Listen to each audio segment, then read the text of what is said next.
नमस्कार, आप देख रहे हैं जेके 24/7 न्यूज। मैं हूं आपके साथ राजेश कुमार।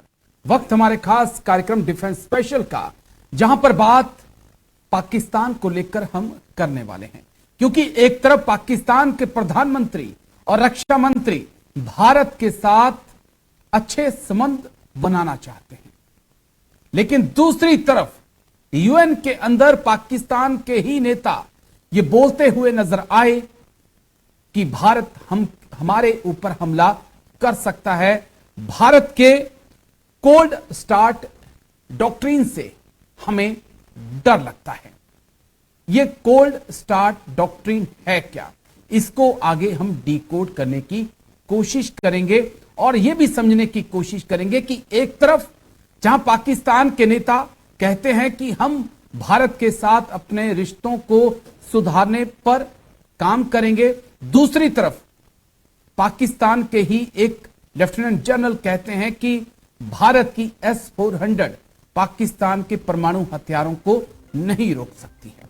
इस पर डिटेल से आज बातचीत करेंगे और साथ ही साथ बात ताइवान की भी होगी, क्योंकि ताइवान में जो भूकंप आया उसके बाद जमकर तबाही मची। उस तबाही की तस्वीरें भी आपको दिखाऊंगा, लेकिन जिस वक्त ताइवान की जनता उस त्रासदी का सामना कर रही थी, जिस वक्त सुनामी लहर को लेकर चेतावनियां जारी की जा रही थी, उस बीच चीन के फाइटर जेट ताइवान की वायु सीमा का उल्लंघन कर रहे थे।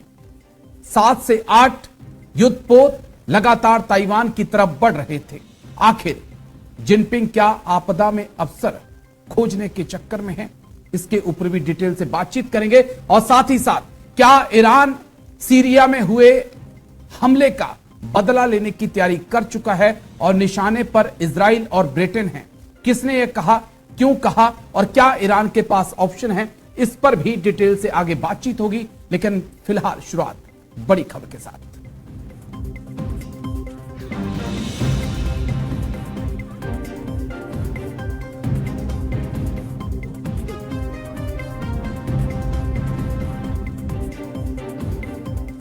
अचानक हमला कर सकता है, ये पाकिस्तान ने कहा।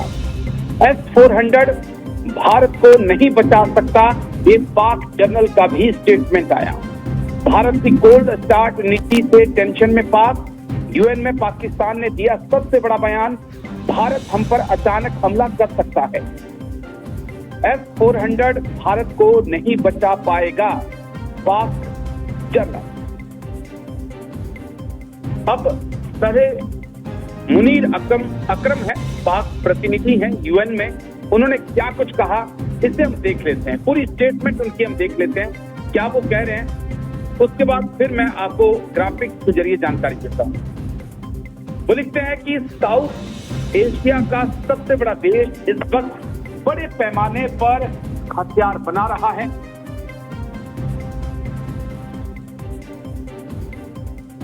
इससे इलाके की सुरक्षा को खतरा है। भारत ने कोल्ड स्टार्ट जैसे युद्ध लड़ने की नीतियां अपनाई हैं, जिससे पाकिस्तान पर अचानक हमले का खतरा बढ़ गया है। अगर अंतर्राष्ट्रीय समुदाय ने सही कदम नहीं उठाए तो ये वैश्विक तबाही का कारण बन सकता है। क्या है भारत का कोल्ड स्टार्ट, इसको भी देख लीजिए एक बार। कोल्ड स्टार्ट भारतीय सेना का सिद्धांत है, कहें तो डॉक्ट्रिन है। पाकिस्तान को लेकर कोल्ड स्टार्ट डॉक्ट्रिन बनाया गया था। 48 घंटों के अंदर पाकिस्तान पर अगर जरूरत पड़े तो भारतीय सेना हमला कर सकती है। पाक को जल्द जवाब देना आसान है। इसके तहत सेना का मूवमेंट तेजी से करना होता है। पाक सीमा के पास सैन्य मौजूदगी बढ़ाई गई है, लेकिन पाक जनरल ने इस बीच एक धमकी दी थी, उसको भी ग्राफिक्स के जरिए जल्दी से हम देख लेते हैं। उसके बाद फिर पैनल के पास चलते हैं, चर्चा की शुरुआत करते हैं। लेफ्टिनेंट जनरल किदवई का ये बयान सामने आया, भारत के लिए बनाए हैं परमाणु हथियार। भारत का S-400 नहीं रोक पाएगा पाकिस्तान के परमाणु हथियारों को। भारत में कहीं पर भी हमले में हम सक्षम हैं।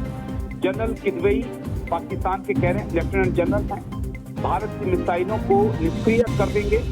काउंटर सिटी की रणनीति अपनाएगा पाकिस्तान।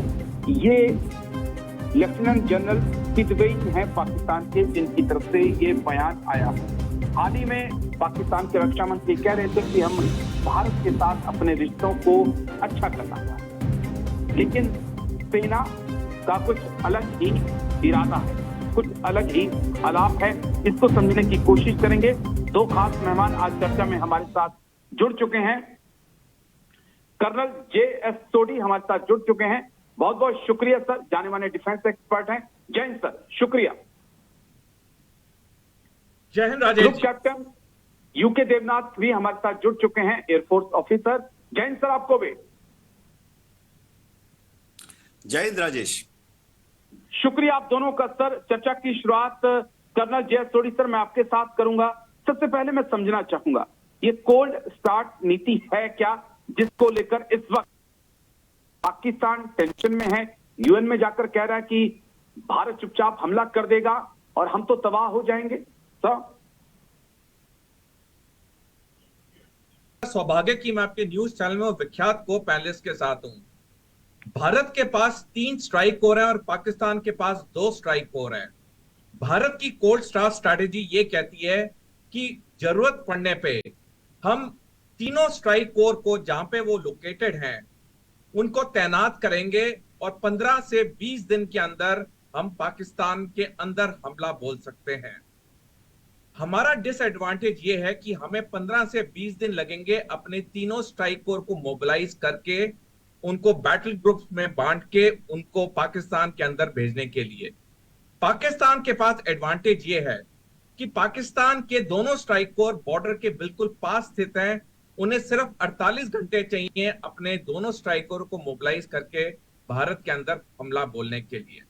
लेकिन मैं आपके दर्शकों को एक बात बताना चाहूंगा, ये जो कोल्ड स्टार्ट स्ट्रैटेजी है ये सारी एयर लैंड बैटल कंसेप्ट में से निकली है, जो कि अमेरिका ने ये सैनिक डॉक्ट्रिन बनाई थी 1982 में। 1982 से लेके अब तक काफी कुछ बदल चुका है। अभी जो लड़ाई की डॉक्ट्रिन की बात हो रही है दुनिया के बड़े देशों में, वो हो रही है फुल स्पेक्ट्रम डॉक्ट्रिन, जो कि अमेरिका ने 2001 में बनाई और जिसे चीन पूरी तरह से अमल कर रहा है। आने वाले जो भी युद्ध होंगे, और हमारे सामने सबसे बड़ा खतरा है पाकिस्तान और चीन का 2 फ्रंट वॉर का 2035 में, उस वक्त ये जो युद्ध होंगे ये फुल स्पेक्ट्रम डॉक्ट्रिन पे होंगे, एयरलैंड बैटल कंसेप्ट पे नहीं होंगे। तो कोल्ड स्टार्ट स्ट्रैटेजी चाहे भारत अपनाए चाहे पाकिस्तान अपनाए, वो बहुत बाद में आएगी, जब फुल स्पेक्ट्रम डॉक्ट्रिन के तहत साइबर, इलेक्ट्रोमैग्नेटिक स्पेक्ट्रम और स्पेस वॉरफेयर एक आतंक मचा चुके होंगे, बर्बादी कर चुके होंगे दुश्मन के कम्युनिकेशंस का, और उसके बाद ही ये ग्राउंड फोर्सेस को मूव किया जाएगा। तो इस वक्त चिंता कोल्ड स्टार्ट स्ट्रैटेजी की नहीं है, चिंता पाकिस्तान के 2 स्ट्राइक कोर्स की नहीं है, चिंता इस वक्त है कि कोई भी देश कितना प्रिपेयर्ड है फुल स्पेक्ट्रम डॉक्ट्रिन की लड़ाई के लिए। ओके, ठीक है सर, मैं आता हूं फिर आपके पास। लेकिन group captain UK Devnath sir, lieutenant general Kidwai का यह बयान थोड़ा सा सनसनीखेज है। मैं और तमाम पहलुओं पर चर्चा करूंगा, लेकिन उससे पहले मैं इसे समझ लेता हूं, क्योंकि भारत की S-400 वो कहते हैं कि जो हमारी मिसाइलें हैं, शाहीन जैसी मिसाइलें, उनको नहीं रोक पाएगी और हमारे परमाणु हथियारों के जरिए हम भारत पर कहीं भी निशाना साध सकते हैं। Over confidence sir? Rajesh, under confidence. पहली चीज तो वो अगर सोच रहे हैं कि वो अपने जखीरे में जो उनके पास सरफेस टू सरफेस मिसाइल्स हैं, अबादील का उन्होंने पिछले हफ्ते डेमोन्स्ट्रेशन किया, शाहीन का नाम आपने लिया, ये जितने उनके पास सरफेस टू सरफेस मिसाइल हैं, पाकिस्तान को खुद ही भरोसा नहीं है उनके ऊपर। पहली चीज तो अगर वो सोचते हैं कि वो इन पर न्यूक्लियर हथियार रखकर हम पर फायर कर देंगे, उनको समझना पड़ेगा कि न्यूक्लियर वॉरफेयर शुरू करना इतना आसान नहीं है। आज की तारीख में हिंदुस्तान और पाकिस्तान दोनों के पास 60-60, 65-65 न्यूक्लियर वॉर हेड है। अगर पाकिस्तान ने गलती से भी एक न्यूक्लियर हथियार हमारी तरफ भेज दिया तो भारत की जो काउंटर बम्बार्टमेंट है, सेकेंड स्ट्राइक कैपेबिलिटी है जी, उनका क्या हश्र होगा। मैं आपको मैं आइडिया दे बस देता हूं। यहां पे आपको उनके पास टोक अगर रहा हूं 60-65 सर, हैं, क्योंकि ये जो लेफ्टिनेंट जनरल किदवई है ना, उन्होंने ये भी कहा कि हम सेकंड स्ट्राइक का इंडिया को मौका ही नहीं देंगे सर। हाँ, तो यही तो मैं बता रहा हूं। वो सोचते हैं कि वो फर्स्ट स्ट्राइक हम पर करेंगे, लेकिन उनकी मिसाइलें कहां तक पहुंचेगी। मैं आपको एक एग्जांपल देता हूं। अभी आपने अग्नि 5 का परीक्षण किया। हमारी अग्नि 5 का रेंज अगर हम 7,000 किलोमीटर मान लें, तो वो तो हम थोड़ी ना राजस्थान और पंजाब में डिप्लॉय करेंगे अग्नि 5 को। हमारी अग्नि 5 जो कि सेकंड स्ट्राइक कैपेबिलिटी का मेन पिलर होगा, वो तो दक्षिण भारत में रहेगा, मध्य भारत में रहेगा। वो हमेशा पाकिस्तान के किसी भी मिसाइल के जद्दोजहद से बाहर रहेगा। और पाकिस्तान क्या सोचता है, फर्स्ट स्ट्राइक करके वो बच जाएगा। जी भारत की जो मिसाइलें हैं वो कहां कहां बिखरी हुई हैं, ये शायद जनरल साहब को ज्यादा मालूम है मेरे से। वो क्या सोचते हैं कि वो ये 60-65 लॉन्च करके हमारे 60-65 न्यूक्लियर मिसाइल्स को तबाह कर देंगे। एक और चीज, जो न्यूक्लियर डॉक्ट्रिन है भारत का, क्योंकि हम फर्स्ट स्ट्राइक में यकीन नहीं करते, सेकंड स्ट्राइक में यकीन करते हैं, तो हमारे जितने न्यूक्लियर जखीरा है वो हमने 3-3 उनके मिसाइल अलग रहते हैं, वॉर हेड अलग रहते हैं, उसके कमांड एंड कंट्रोल पोस्ट अलग जगह पे रहते हैं। तो वो ये सोच लें कि हमारे जो न्यूक्लियर मिसाइल हैं वो एक जगह पर ही हैं, उसमें वॉर हेड भी मिल जाए, वो नॉकआउट कर देंगे फर्स्ट स्ट्राइक में, मिसाइल को भी नॉकआउट कर देंगे फर्स्ट स्ट्राइक में, कमांड एंड कंट्रोल पोस्ट को भी नॉकआउट कर देंगे फर्स्ट स्ट्राइक में। ये तो दिखाता है उनका बचपना। और हमारी जो सेकंड स्ट्राइक कैपेबिलिटी है जो समुद्र के अंदर है, उसका क्या, उस पाकिस्तान को तो ये भी नहीं पता कि हमारे सबमरीन कहां कहां घूम रहे हैं। हमारी सबमरीन से जो सेकंड स्ट्राइक होगी उसको कैसे न्यूट्रलाइज करेगा, क्योंकि हमारे सबमरीन की लोकेशन नहीं मालूम। इंडियन एयरफोर्स हमारे जहाजों में टेक्निकल न्यूक्लियर वॉरहेड हमने फिट कर दिए हैं, जग जाहिर है, ओपन सोर्स है। ये इंडियन एयरफोर्स की जो न्यूक्लियर स्ट्राइक कैपेबिलिटी हवाई जहाज हैं जो कि हमने दक्षिण भारत में रखे हुए हैं, मध्य भारत में रखे हुए हैं, उनको कैसे ये नष्ट करेंगे। हमारे मिराजेस जैसे ग्वालियर से उड़ते उड़ते बालाकोट पहुंच गए, उसी तरह से हमारे मिराजेस देश में कहीं से भी उड़ते उड़ते पाकिस्तान में एक न्यूक्लियर बम लेकर उनके स्ट्रेटेजिक टारगेट तक भी पहुंच जाएंगे। तो पाकिस्तानी जनरल मेरे साथ है, जनरल साहब गोल्फ खेलते खेलते जनरल बन गए हैं जी।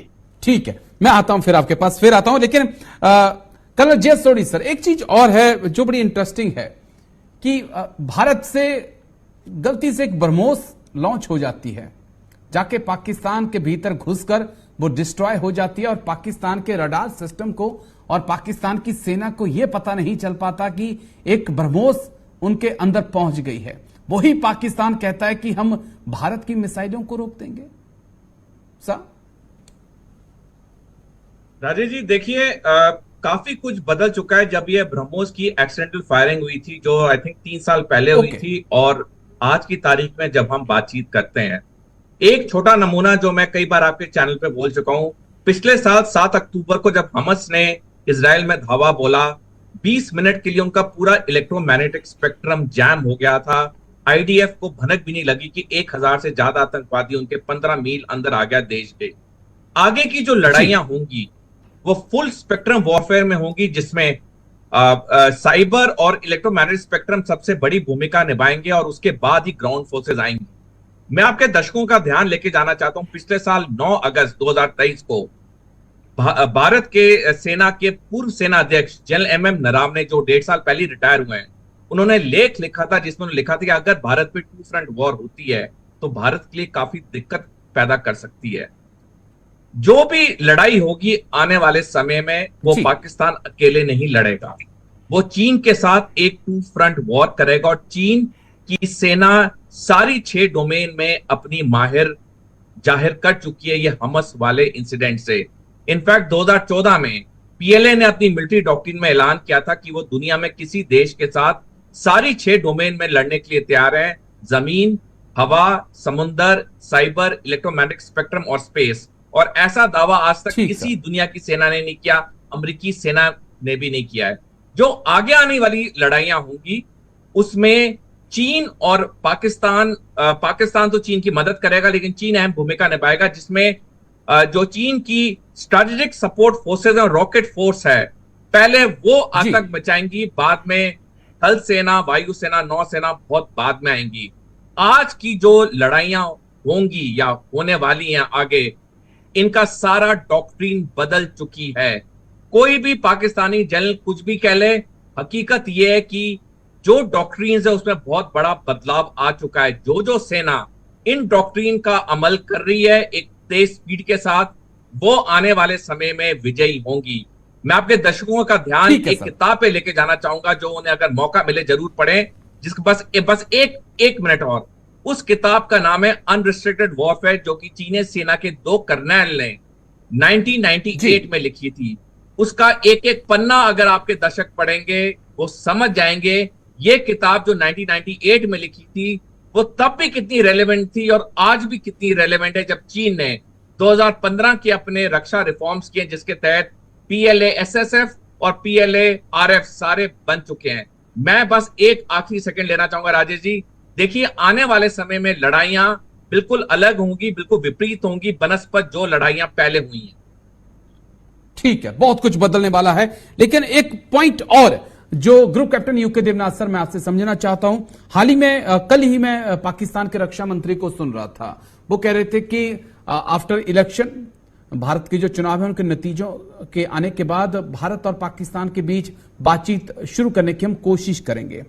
माना जाता है कि नवाज शरीफ हैं या शहबाज शरीफ हैं, वो बातचीत के पक्षधर रहते हैं, लेकिन एक तरफ वो बातचीत भी चाह रहे हैं, ट्रेड भी चाह रहे हैं, लेकिन जो मिलिट्री या उनकी जो आर्मी है उनका स्टैंड अलग है।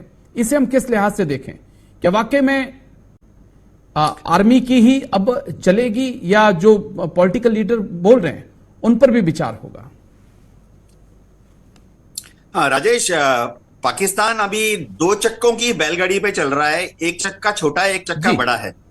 जो उनके डिफेंस मिनिस्टर बोलते हैं, जो उनके विदेश मंत्री बोलते हैं, जो उनके होम मिनिस्ट्री और उनके दूसरे मंत्री बोलते हैं, उनकी वैल्यू कम है क्योंकि वो सिर्फ बोलते हैं।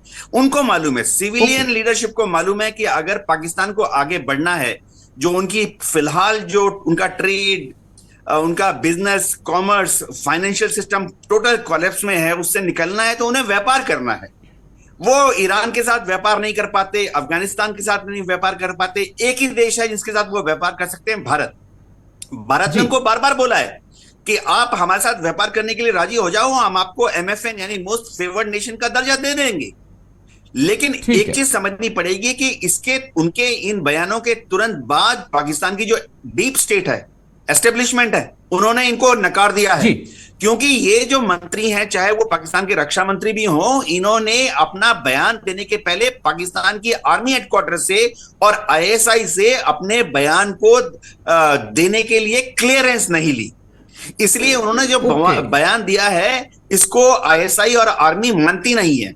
वहां की ISI और आर्मी का एकमात्र उद्देश्य यह है कि भारत से किस तरह से लगातार एक दुश्मनी को बरकरार रखा जाए, कश्मीर में गड़बड़ी पैदा की जाए, ताकि पाकिस्तान में उनकी जो आर्मी है उसका वजूद, उसका अस्तित्व खतरे में ना आए। उनकी वैल्यू पाकिस्तान में है कि भावनाओं को भड़काया जाए। चलिए, एक बड़ी खबर है सर, उसके बाद मैं लौट के आता हूं आप दोनों के पास। तो एक और बड़ी खबर आपको बता दें, चीन से जुड़ी हुई, ताइवान से जुड़ी हुई बड़ी खबर। ताइवान में भूकंप के झटकों को महसूस किया गया है। ताइवान में भूकंप के बीच चीन की साजिश। चीन ने ताइवान के पास भेजे 30 फाइटर जेट, 9 जहाजों के जरिए चीन ने की बड़ी घुसपैठ। ताइवान में 25 साल का सबसे तेज भूकंप आया। ताइवान में भूकंप के बीच चीन की साजिश। चीन ने ताइवान के पास भेजे 30 फाइटर जेट, 9 जहाजों के जरिए चीन ने की घुसपैठ। जल्दी से ग्राफिक्स प्ले कर दीजिए, उसके बाद अलग अलग तस्वीरें दिखाएंगे।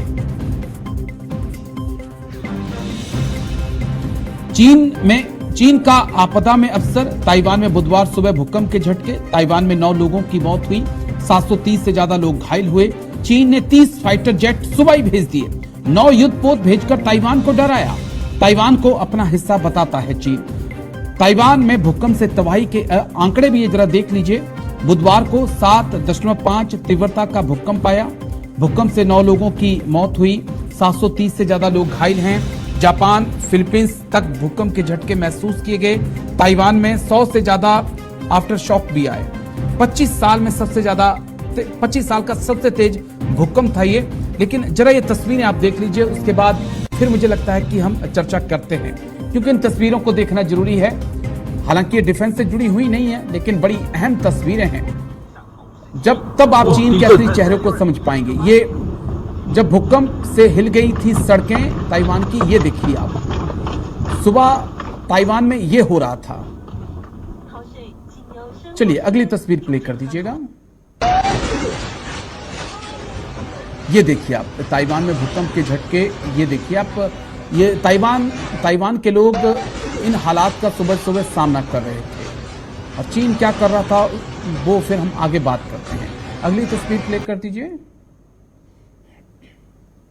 ये देखिए, ये स्विमिंग पूल की तस्वीर है, और कितना तेज भूकंप था, क्या हालात रहे होंगे, आने वाली चंद तस्वीरों में मैं आपको और दिखाऊंगा। अगली तस्वीर, ये देखिए, ये बिल्डिंग बहुत सुर्खियों में है। किसी ने कहा कि जाखो राखे साइयां मार सके ना कोई, भगवान ने इसको आधा झुकाकर छोड़ दिया और वक्त दिया उन लोगों को कि आप निकल जाओ, नहीं तो आपकी जान जा सकती है। तो ये आधी झुक गई बिल्डिंग भूकंप के बाद। अगली तस्वीर प्ले कर दीजिएगा। मेट्रो में भूकंप के झटके महसूस किए गए हैं। ये देखिए किस प्रकार से ट्रेन जो है वो हिल गई थी।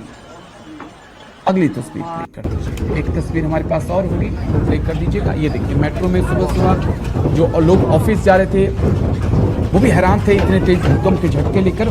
लेकिन बात भूकंप से जो तबाही हुई वो तो हुई, लेकिन आपदा में जो अफसर तलाशने की कोशिश कर रहा है, मेरा सवाल उसको लेकर है। कर्नल जय सोडी सर, किस प्रकार से हम चीन के इस व्यवहार को देखें? उस वक्त जिस वक्त ताइवान की धरती कांप रही थी, लोग अपनी जान जीवन को बचाने की जहदोजहद में लगे हुए थे, उस वक्त चीन अपने फाइटर जेट ताइवान की तरफ भेज रहा था, युद्धपोत ताइवान की तरफ भेज रहा था। कैसे देखेंगे सर आप? राजेश जी, मैं आपके प्रश्न का जवाब देने से पहले 1 मिनट चाहूंगा, आपके दर्शकों को बताना चाहूंगा कि जब 1949 में ताइवान एक नया देश बना, क्योंकि क्यों मिंतांग मेनलैंड चाइना से भाग के ताइवान आया, तब ताइवान बहुत गरीब देश था। लेकिन तब क्यों मिंतांग सरकार ने वहां पे कुछ ऐसा किया जिसे स्ट्रेटेजिक सर्कल्स में कहा जाता है ताइवान मिरेकल, जिसके तहत वहां पे आने के बाद उन्होंने ताइवान में लेटेस्ट और अच्छा इंफ्रास्ट्रक्चर बनाना शुरू किया, जिसका अब हम सबूत देख रहे हैं कि इतना बड़ा भूकंप आया 7.5 रिक्टर स्केल पे, लेकिन सिर्फ 9 मौतें हुई। तो यह दिखाता है कि उनकी जो प्लानिंग थी 1949 की, वो कितनी सक्षम थी, कितनी सार्थक थी। अब मैं आना चाहूंगा आपके प्रश्न के ऊपर। देखिए, चीन कोई भी आपदा हो उसमें वो अवसर ढूंढेगा ही, क्योंकि उसके लिए प्रायोरिटी और टारगेट नंबर 1 है ताइवान। उसके लिए एक नेशनल ऑब्सेशन है, उसके लिए एक ईगो प्रॉब्लम है ताइवान के ऊपर कब्जा करना, और वो हर मुमकिन कोशिश कर रहा है और करता रहेगा ताइवान पे कब्जा की कोशिश करने की। तो चाहे ताइवान में भूकंप आए, चाहे ताइवान में बाढ़ आए, चाहे ताइवान के किसी शहर में आग लगे, चीन ऐसे अफसरों को एक ऐसे आपदाओं को एक अवसर के रूप में देखता है, और वो अपनी सैनिक प्रेजेंस को दिखाना चाहता है।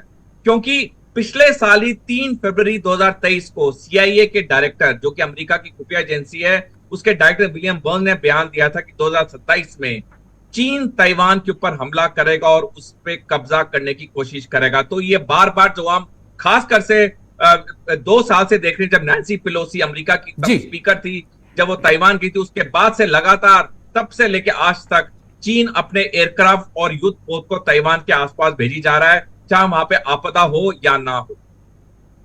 ठीक है, group captain UK Devnath sir, war के भी कुछ रूल्स होते हैं, और अभी तो वैसे भी हालात नहीं हैं, लेकिन जब बड़ा सवाल है सर कि लोग जहदोजहद कर रहे थे, धरती हिल रही थी, ताइवान की आवाम परेशान थी, और आप ऊपर से उनको और डराने की कोशिश कर रहे हैं। यही क्या वाकई में चीन का असली फेस है ये? राजेश, चीन जो है हमेशा से ही ताइवान को, खासतौर से ताइवान के पॉलिटिकल लीडरशिप को और मिलिट्री लीडरशिप को हिला के साइकोलॉजिकली डाउन दिखाना चाहता है। जब ताइवान में कोई नेचुरल प्राकृतिक आपदा आती है, अभी भूकंप आया, तो चीन को एक सुनहरा अवसर मिल गया ये दिखाने के लिए कि ताइवान इतना छोटा सा देश है, भूकंप से ही हिल गया, अब अगर चीन ने थोड़ी सी फूंक मारी तो ताइवान गिर जाएगा। गौरतलब बात है कि जब से चियांग काई शेक 1949 में चीन के यहाँ पर जब कम्युनिस्ट पार्टी शासन में आई, तो चियांग काई जी। शेक भागकर चले गए ताइवान में, उन्होंने अपना सरकार बनाई एक डेमोक्रेटिक वैल्यूज के साथ, अमेरिका के सपोर्ट से डेवलपमेंट की। तो अगर हम आज की तारीख में ताइवान की ताकत देखें, पर कैपिटा अगर ताकत देखें, या ताइवान इतना छोटा क्षेत्रफल के हिसाब से उनकी ताकत देखें, खासतौर से उनकी इंडस्ट्रियल, इकोनॉमिक और साइंटिफिक प्रोग्रेस, तो चीन कहीं पीछे छूट जाता है। चीन जो है हमेशा से ही ताइवान को, ये माओ के जमाने से ही चीन इसको, ताइवान को एक भगोड़ा प्रांत मानता है और बोला हुआ है। अभी तो शी जिनपिंग ने भी बोला हुआ है कि वो येन के प्रकारेण ताइवान को एक दिन अपने साथ मिला लेंगे। कम्युनिस्ट पार्टी ऑफ चाइना तो छलांगे मार रही है, जैसे कि कर्नल सोदी ने बताया है कि वो ये लॉन्च करेंगे अगर 2027, तो उसके बाद अगले 10-15 साल में उन्होंने ताइवान को अपना हिस्सा बना लेना है।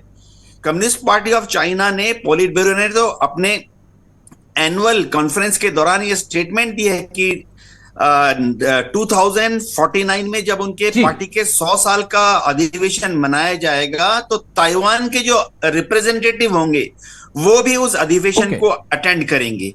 तो लेकिन मिलिट्री तौर पे मैं बताता हूं, चीन हमेशा अपनी एयरफोर्स के जो जहाज हैं वो ताइवान के एयर डिफेंस आइडेंटिफिकेशन जोन के पास भेजता रहता है। मीडियन लाइन जिसे हम बोलते हैं, जैसे ताइवान और चीन के बीच में 140 किलोमीटर लगभग चौड़ा स्टेट ऑफ ताइवान है, उसके बीच में से एक इमेजिनरी लाइन वेस्टर्न पावर्स ने, अमेरिका ने इमेजिन की हुई है, उसको उन्होंने नाम दे दिया मीडियन लाइन। तो चीन हमेशा इस मीडियन लाइन को टच करते हुए, यानी ताइवान के एयर डिफेंस आइडेंटिफिकेशन जोन के बाउंड्री को टच करते हुए अपने फाइटर उड़ाता रहता है। तो चीन इस AIDZ के जो लाइन है उसको मान्यता नहीं देता है। तो चीन जो है ताइवान को इसलिए इन खुराफाती हरकतों से भड़काता रहता है, ताकि ताइवान के जो आम लोग हैं उनका अपने पॉलिटिकल और मिलिट्री लीडरशिप से, और खासतौर से अमेरिका से, यकीन कम हो जाए, ताकि जिस दिन चीन झपट्टा मारे उस दिन ताइवान वैसे भी के चीन लोग के लिए सरेंडर कोई करने के लिए अंतर्राष्ट्रीय कानून, इंटरनेशनल लॉ मायने नहीं रखते हैं सर। वो किसी लॉ को तो मानता नहीं है, चाहे फिर वो UN के हों, दुनिया भर के लॉ हों, चीन के लिए कोई मायने नहीं रखते हैं। एक बड़ी खबर है सर, उसके बाद मैं लौट के आता हूं। तो बड़ी खबर आपको बता दें, एक और बड़ी खबर हमारे पास, जिस पे हम डिटेल से चर्चा करेंगे। ईरान और इजराइल के बीच चरम पे पहुंचा तनाव। सीरिया में कमांडर की मौत से गुस्से में ईरान। ब्रिटेन के डिफेंस एक्सपर्ट ने किया बड़ा खुलासा। इजराइल ब्रिटेन पे हमला करा सकता है ईरान और इजराइल के बीच चरम पे पहुंचा तनाव। सीरिया में कमांडर की मौत से गुस्से में ईरान।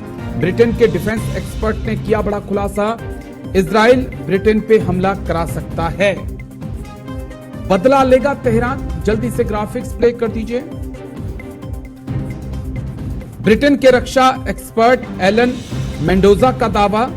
सीरिया में कमांडर की मौत से गुस्से में तेहरान। इजराइल पर 7 अक्टूबर जैसा हमला संभव है। ब्रिटेन पर भी अटैक करा सकता है ईरान जवाबी कार्रवाई की कर रहा है तैयारी। ये रक्षा एक्सपर्ट एलन मेंडोजा कहते हैं। हमास, हिजबुल्लाह और हुती में मीटिंग चल रही है। ईरान को मिलेगा रूस चीन का समर्थन इस पूरी एक्शन के लिए, और अगर ऐसा होता है तो दुनिया 3rd वर्ल्ड वॉर की तरफ बढ़ जाएगी।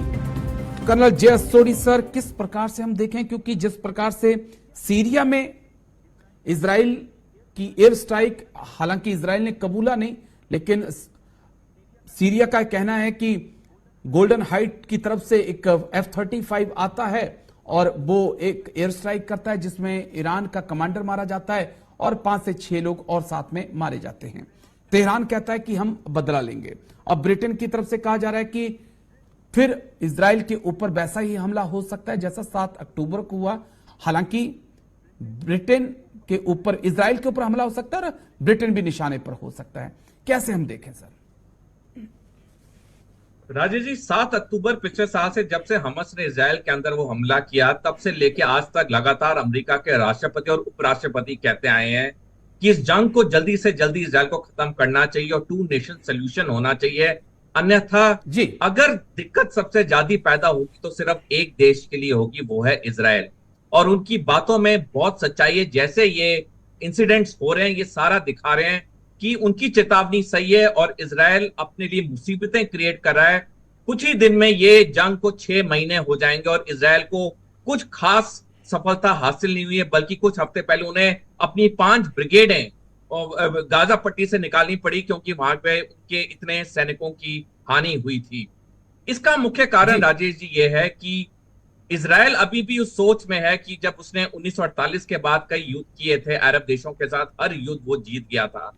लेकिन अब ऐसा नहीं है, क्योंकि पिछले 15-20 साल से इन अरब देशों को ईरान को रूस और चीन का पूरा समर्थन है। और क्योंकि इनको बड़ी ताकत है रूस और चीन के समर्थन के रूप में, तभी ये अरब देश अब खुलेआम इजराइल को चुनौती दे रहे हैं।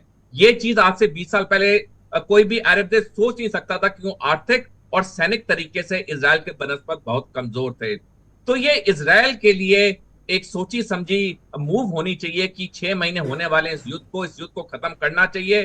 2 नेशन सोल्यूशन के अलावा और कोई सोल्यूशन नहीं है मिडिल ईस्ट में शांति लाने के लिए। आज इजराइल की अपनी आर्थिक हालत बहुत खराब है। उनके 6 महीने के युद्ध में 52 बिलियन अमेरिकी डॉलर का खर्चा हो चुका है। तकरीबन 5 लाख इजरायली नागरिक इजराइल छोड़ के भाग चुका है वहां से। इजराइल की अपनी एग्रीकल्चर इकोनॉमी जो कि बहुत अच्छी थी युद्ध से पहले, वो बिल्कुल खत्म हो रही थी। वहां पे लोग ही नहीं है काम करने के लिए। तो जैसे जैसे इजराइल इस युद्ध को लंबा खींच रहा है, ये अपने लिए मुसीबत कर रहा है। और जितना ये युद्ध लंबा खींच रहा है, उतना ईरान जैसे देश इजराइल के ऊपर वार करने से चूकेंगे नहीं, कतराएंगे नहीं। ठीक है, लेकिन मैं आपके पास आ रहा हूं ग्रुप कैप्टन यूके देवनाथ। 2020 में जनरल सुलेमानी की इराक में मौत हुई, अमेरिका ने रिस्पॉन्सिबिलिटी ली कि यस हमने ड्रोन से अटैक उनके ऊपर करवाया था। उसके बाद एक सिलसिला चला आ रहा है। ईरान के कई कमांडर्स जो हैं वो कभी इराक में मारे जाते हैं तो कभी सीरिया में मारे जाते हैं। मेरा पॉइंट यह है सर कि ईरान हमेशा यही कहता है कि हम बदला लेंगे, हम बदला लेंगे, हम चुप नहीं बैठेंगे। और हमने इराक युद्ध में भी देखा, 7 अक्टूबर के बाद कई बार ईरान के राष्ट्रपति हों या फिर ईरान के विदेश मंत्री हों, वो ये बयानबाजी कर चुके हैं। लेकिन उसके बाद भी इतनी कुव्वत, इतनी हिम्मत ईरान नहीं दिखा पाया है कि वो इजराइल की जमीन पे कदम रख पाए। तो ये जो धमकियां दी जा रही हैं, इनमें कितना दम है साहब? राजेश, जब ईरान कहता है कि हम बदला लेंगे, ये सोचना पड़ेगा कि वह बदला कैसे होगा। ईरान जो है ये बदला जो लेगा, ये इसका मतलब ये नहीं है कि सीधा ईरान की आर्मी, नेवी, एयरफोर्स या ईरान की जो आईआरजी है या ईरान की जो रॉकेट फोर्सेस हैं वो हमला करेंगी। ये हमला जरूर होगा, लेकिन ईरान उसे अपनी प्रॉक्सीज के थ्रू कराएगा। चाहे वो हिजबुल्ला हो जो कि सीरिया में है और दक्षिण लेबनान में है, चाहे ये हमला जो है वो हुती रिबल्स जो हैं यमन से की तरफ से करें। तो ईरान कभी सीधा इस युद्ध में इजराइल के साथ, इंग्लैंड के साथ या अमेरिका के साथ नहीं उछलेगा, क्योंकि उनकी इतनी बड़ी मिलिट्री पावर है नहीं। हाँ, ईरान इसके पहले भी कई बार कह चुका है कि वो बदला लेगा और उन्होंने बदला लिया।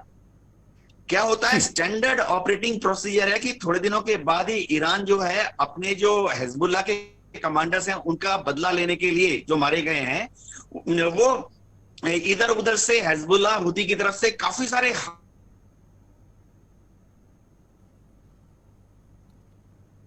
सर जी देवनाथ सर, कुछ समस्या आई है सर। मैं आपके पास तो फिर आता क्या होता है कि जी हाँ, बोलिए मैं अभी आपको सुन सकता हूं। तो ईरान जो है उसको मालूम है कि उसकी जो स्ट्रेटेजिक कैपेबिलिटीज हैं वो इतनी लिमिटेड हैं कि वो अमेरिका का, इंग्लैंड का या इजराइल का डायरेक्ट मुकाबला नहीं कर पाएगा। लेकिन वो अपनी जो प्रॉक्सीज हैं जैसे कि हिजबुल्ला है उसका इस्तेमाल करेगा। आज की तारीख में हिजबुल्ला की जो स्ट्रेंथ है मानी जाती है 2 लाख।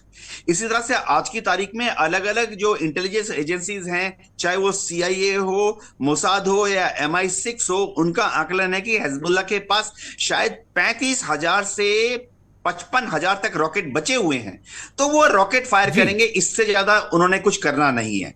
जी ठीक है, मैं फिर आता हूं सर आपके पास, मैं आपके पास आ रहा हूं सर कर्नल सोढी सर। लेकिन एक सवाल मेरा और भी है, जो हो सकता है बड़ा अहम पॉइंट भी है कि अमेरिका भी तो यही चाहता है, जिस प्रकार से अरब सागर के अंदर उसके 2 जंगी बेड़े घूम रहे हैं, वो भी तो इस जंग को तेहरान तक पहुंचाना चाहता है। इजराइल भी तो यही चाहता है कि इससे पहले कि ईरान अपने न्यूक्लियर हथियारों का पूरी तरह से तैयार करके उसका एक्सपेरिमेंट कर ले, उससे पहले हम तेहरान तक पहुंच जाएं।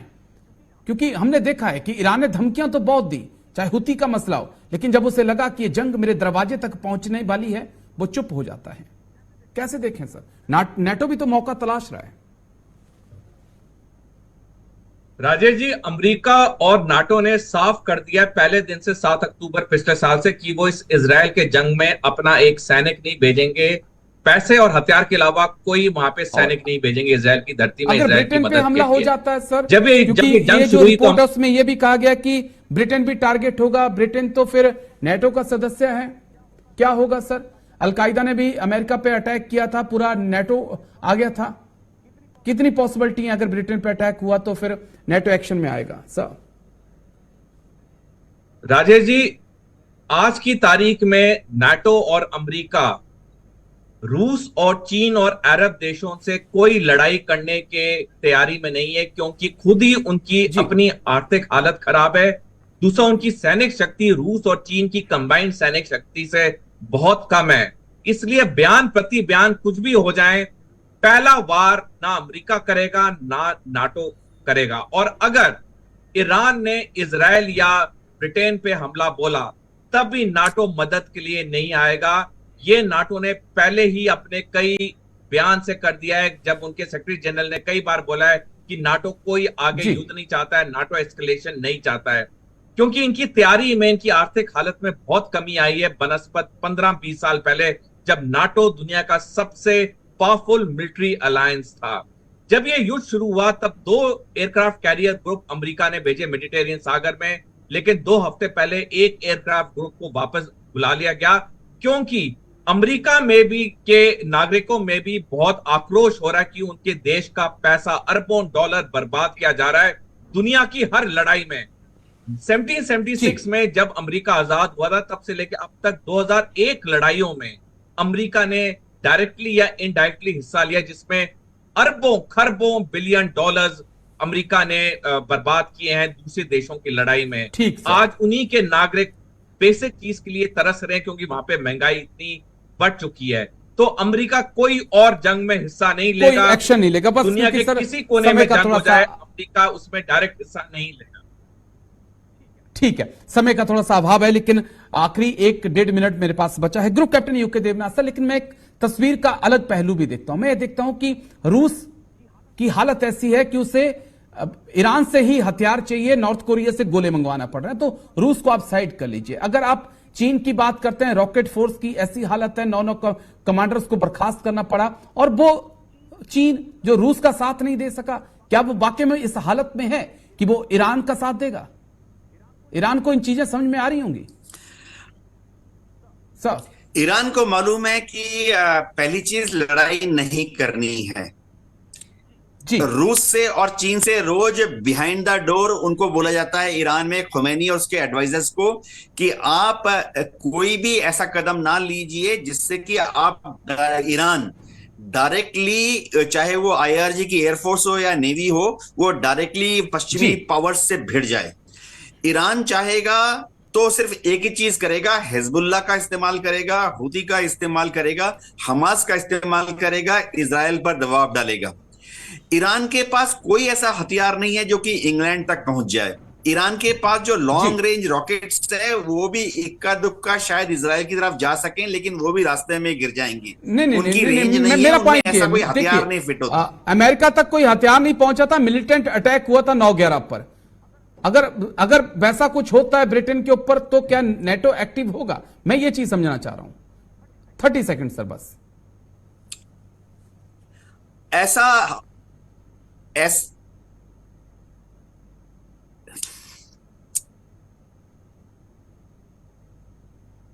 चलिए माफी चाहेंगे, कुछ तकनीकी समस्या आ गई हैं। सॉरी सर, इसका जवाब दे पाएंगे आप 30 सेकंड में?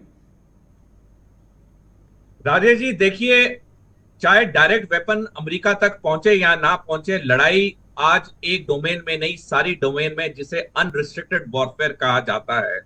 और ईरान के पास, जैसे group captain UK Devnath sir ने सही बताया, उनके पास 3 सबसे खौफनाक ऑर्गेनाइजेशन है, हमास, हिजबुल्लाह और हुती। और ये ऐसे कट्टर लोग हैं जो दुनिया के किसी कोने में जाके आत्मघाती हमला कर सकते हैं।